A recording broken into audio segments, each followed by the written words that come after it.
Hello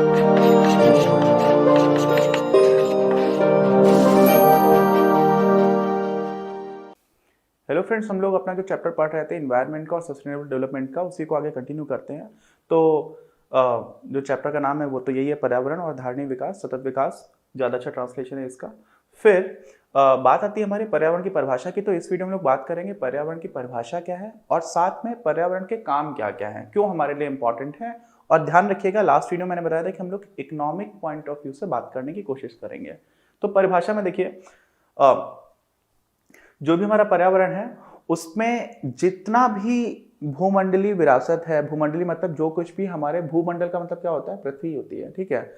जो कुछ भी हमको दिख रहा है उन सारी चीजों को टोटलिटी में मिला दो, समग्रता में अगर देखो तो हम लोग बोल देते हैं कि वो हमारे क्या हो जाता है, पर्यावरण हो जाता है। अच्छा, एक मिनट, ओके।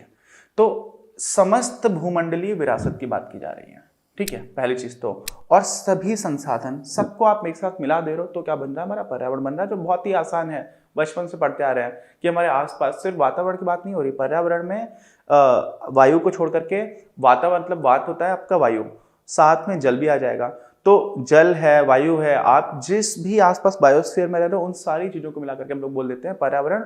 और वहां पर सिर्फ जैविक घटक नहीं होते हैं, अजैविक भी होते हैं, ठीक है। तो साथ में समझिएगा, जो अगला पॉइंट आता है वो आता है कि सभी जैविक यानी कि जो जीवित हैं वो भी आपके पर्यावरण का हिस्सा है, और जो अजैविक तत्व हैं यानी कि अब बायोटिक एलिमेंट्स, इनको इंग्लिश में क्या बोलते हैं वो भी बहुत कॉमन शब्द है, तो उनको भी ध्यान करते हुए चलेंगे, एक दूसरे को प्रभावित करते हैं, ठीक।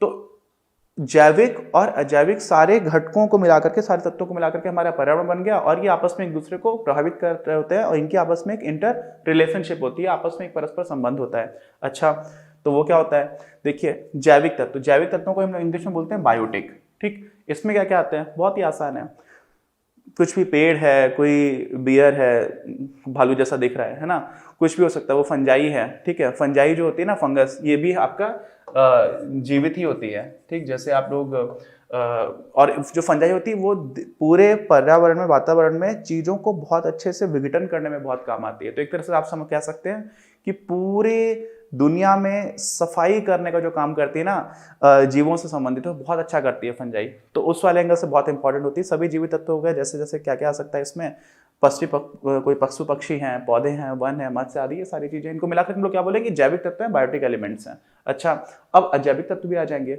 अजैविक में क्या क्या आएगा, अजैविक में आपका एयर है। अब ये सन की जगह यहाँ पर सनलाइट होगा तो बेटर रहेगा, ठीक है। क्यों, क्योंकि हम लोग सन तो पृथ्वी पर बात कर रहे हैं, क्योंकि पृथ्वी पर ही हम पर्यावरण की बात कर रहे हैं। तो पृथ्वी पर जो पर्यावरण है उसमें एयर यानी कि हवा, सनलाइट यानी कि सूर्य का प्रकाश, वाटर और सॉइल यानी कि पानी, और जो मृदा है वो सारी चीजें हो गई, भूमि है, चट्टाने हैं, कोई भी रॉक है, सूर्य का प्रकाश है, आदि बहुत सारे फैक्टर्स और भी हो सकते हैं। अच्छा, तो ये क्या हो गया, अजैविक हो गया। तो जैविक भी मिला लिया, अजैविक भी मिला लिया, इससे क्या बन गया हमारा पर्यावरण। और जब हम लोग बात करेंगे पर्यावरण को अध्ययन करने की, तो जैविक घटकों और अजैविक घटकों के बीच में किस तरह का संबंध है, इसको पढ़ना ही पर्यावरण अध्ययन कहलाता है, ठीक। तो ये पॉइंट भी बहुत आसान है, ध्यान से समझिएगा। जैविक और अजैविक घटकों के बीच अंतर संबंधों को, ठीक है, का अध्ययन ही क्या होता है, हमारा पर्यावरण का अध्ययन, ठीक। अच्छा, फिर पर्यावरण के काम क्या क्या होते हैं, ये थोड़ा इंपॉर्टेंट एक स्लाइड है जिसमें इसी को हम लोग आगे डिस्कस करेंगे। तो इसमें 3-4 पॉइंट्स इनको ध्यान रखिएगा। पहला क्या है, कुल मिलाकर के हम लोगों ने 4 तरह के काम यहाँ पर अपनी बुक में दे रखे हैं, पहला, दूसरा, तीसरा और ये चौथा। ये पहले के ही सब पार्ट्स हैं। क्या क्या है, पहला काम तो ये होता है कि जो पर्यावरण होता है ना वो हमें संसाधन प्रोवाइड करता है। क्या करता है, संसाधन, जितने भी रिसोर्सेस हैं, आप जो कुछ भी यूज कर रहे हो वो पर्यावरण से ही मिला है, कुछ भी ऐसा नहीं है। हालांकि हम लोग उसकी फॉर्म में बदल देते हैं। अब ये जो आपको डिजिटल बोर्ड दिख रहा है, इसमें भी हर चीज जो लगी हुई है वो पर्यावरण से ही लेकर के आए हैं, पृथ्वी से ही आपने निकाला है सारी चीजें, और उसको एक फॉर्म में बदल की कोशिश कर दी है, अलग अलग चीजों को मिला दिया है, तो हमें ऐसा कुछ दिख रहा है। लेकिन ऐसा नहीं है कि ये इसमें कुछ भी ऐसा है जो हमें पर्यावरण से नहीं मिला। तो पहली चीज तो ये होगी। तो संसाधनों की आपूर्ति का काम बहुत इंपॉर्टेंट होता है, और इसमें 2 तरह के संसाधन आ जाते हैं, नवीकरणीय और गैर नवीकरणीय। नवीकरणीय को रिन्यूएबल भी बोलते हैं और गैर नवीकरणीय को नॉन रिन्यूएबल, जो मैं भी आगे बताऊंगा। दूसरा जिनका काम है बहुत इंपॉर्टेंट है, वो होता है अवशेष आत्मसातकरण का। मतलब क्या होता है, वेस्ट एसिमिलेशन। ये समझिएगा, ये कई लोग नहीं समझते हैं। कोई इंसान की मृत्यु हो गई, अलग अलग तरह के धर्म है, अलग अलग तरह की मान्यताएं हैं, कुछ लोगों को जला दिया जाता है, कुछ लोगों को की कब्र में लोग चले जाते हैं। अब हो क्या रहा है कि उनके शरीर का विघटन हो रहा है, ठीक, बैक्टीरियाज कर रहे हैं, अलग अलग तरह के माइक्रो ऑर्गेनिजम्स हैं जो भी पर्यावरण का हिस्सा है। क्यों? क्योंकि वो भी जैविक घटकों में आ जाते हैं।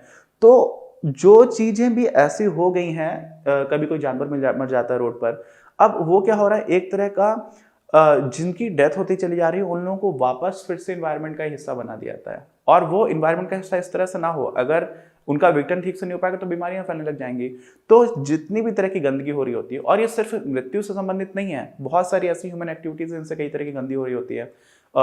कभी कभी आपने सुना होगा ऑयल स्पिल्स के बारे में। किसके बारे में? अगर नहीं सुना है, कभी कभी क्या होता है ना, हम लोग जो कच्चा तेल इधर उधर से आयात करते हैं, वो कभी कभी जिन समुद्र के बहुत बड़े बड़े जहाजों से आ रहा होता है वो फैल जाता है, और किसी वजह से उसमें छेद हो गया तो वो तेल रिसने लग जाता है, और तेल के रिसने से बहुत बड़े क्षेत्र में जो मरीन इकोसिस्टम है, मरीन इकोसिस्टम का मतलब हुआ जो समुद्री जीव जंतु हैं, उनको काफी ज्यादा नुकसान होने लग जाता है। लेकिन उस तरह की गंदगी भी जो फैली है वो भी धीरे धीरे पर्यावरण क्या कर लेता है, एब्जॉर्ब कर लेता है, ठीक कर देता है। थोड़े दिन बाद आप जाओगे तो आपको वहां पर उस तरह के कोई भी निशान नहीं दिखेंगे।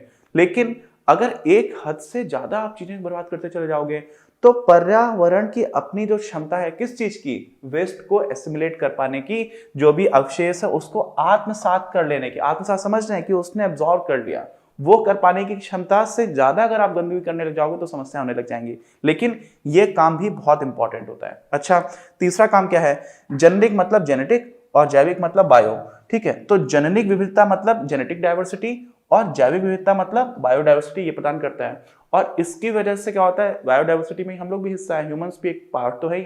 हालांकि हम लोगों ने लास्ट स्लाइड में देखा था, लास्ट वीडियो में, कि ह्यूमंस बहुत ही ज्यादा एक तरह से दुनिया में पर्यावरण को नुकसान पहुंचाने वाली एक विनाशकारी शक्ति के रूप में देखे जा रहे हैं, जो है भी बहुत सारे कारण हमें ऐसे दिखाई पड़ रहे हैं। तो क्या हो गया कि बायोडाइवर्सिटी और जेनेटिक डाइवर्सिटी है। जेनेटिक डाइवर्सिटी का क्या होता है ना, देखिए, एक चीज होती है उसको हम लोग बोलते हैं जेनेटिक पूल। क्या बोलते हैं, समझते रहिएगा, बायो पढ़ाऊंगा कभी आपको तो उसमें बताऊंगा। जेनेटिक पूल क्या होता है कि किसी भी क्षेत्र में रहने वाली कोई भी पॉपुलेशन है, जैसे मान लीजिए इंसानों की पॉपुलेशन है, अब आपके गांव में जो भी लोग रह रहे हैं उन सारे गांव के लोगों के अपने अपने जीन्स हैं, ठीक। तो अगर गांव में कुछ ऐसी बीमारी हुई जो इस तरह के जीन्स वाले लोग बर्दाश्त नहीं कर पा रहे हैं, तो पूरे का पूरे गांव की डेथ हो सकती है या बीमार पड़ सकते हैं, बहुत नुकसान हो सकता है।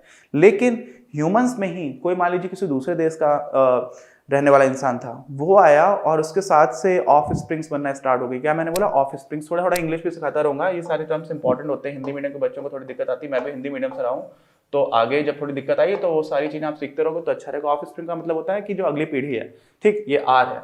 अब ऑफ स्प्रिंग्स में क्या होता है, अगली पीढ़ी जो है वो, अगर आप कोई बाहर से आकर के बस रहा है तो क्या हो रहा है कि जीन्स, जो जीन पूल है वो बड़ा हो गया, क्योंकि उसमें एक नए तरह के जीन्स भी आ गए।